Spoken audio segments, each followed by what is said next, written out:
What's up guys, Vinny here with SneakrTweakr, and today we have the performance review on the Way of Wade All City 10 V2.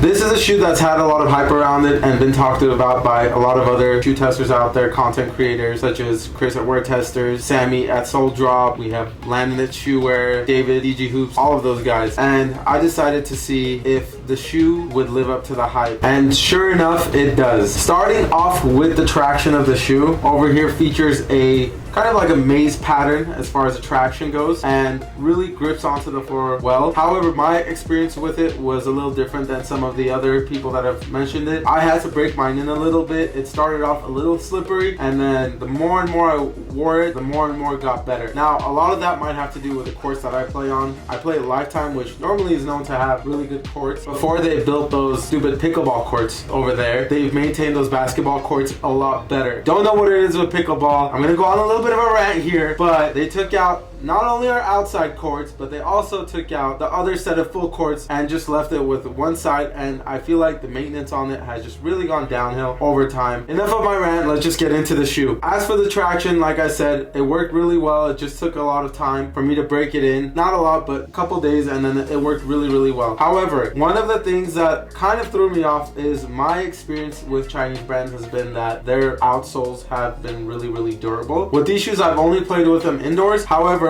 you can already see a lot of wear just on the front. Let me see specifically which pair that was on too, but as you can see, that rubber has been wearing down in the toe area for me. So whenever I'm just stopping on a dime, trying to change directions and putting torque into the shoes, it's really been kind of wearing down on it. I mean, the rubber on it is really thick, so I'm assuming it'll probably still take quite a bit of time to actually go and burn through it. However, you can already see a lot of wear, especially in that toe area. As for the cushion, these feature a boom midsole, which is the same cushion that was in the Way of Wade 10. Now, this is a little bit of a different implementation of it than the Way of Wade 10. You don't have as thick of a slab as the Way of Wade 10s. However, it is more low to the ground and caters more towards the guard position, whereas the Way of Wade 10, I've always said it caters for positions 1 through 5. Overall, it's a pretty fun experience. It's a really quick and fast shoe. If you are a shifty guard and you just need just enough impact protection, but still you get that little bit of bounce, this is an awesome shoe. The cushion was more than enough for me. Right after playing, I didn't have any pains in my feet. My knees weren't aching, anything like that. So overall, for me and my play style, it was perfectly fine and sufficient, and it was a great experience. Really fast shoe, like I said. Overall, just a great experience. As for the lockdown, you can see that not only do you have this reinforcement and just this net cage right here in the toe box, which keeps your toe in place, but you also have this strap which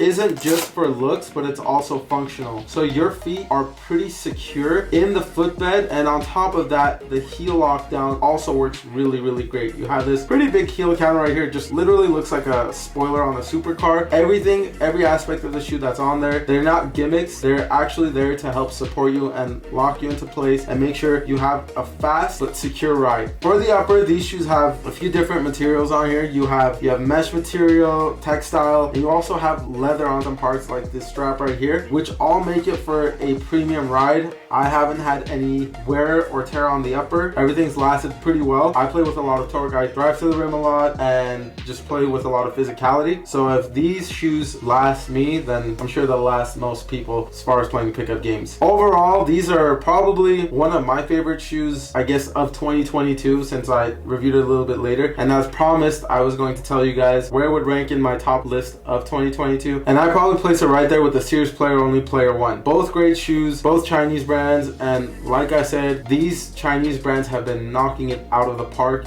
You guys definitely need to give it a try, or you're missing out. I cannot stress that enough. You get more quality, more tech for less money, and for that, I mean, everyone can hop on board. If there are any other shoes you guys would like me to review, please comment down below. But for more content like this, please like, subscribe, and follow. We'll see you guys in the next one.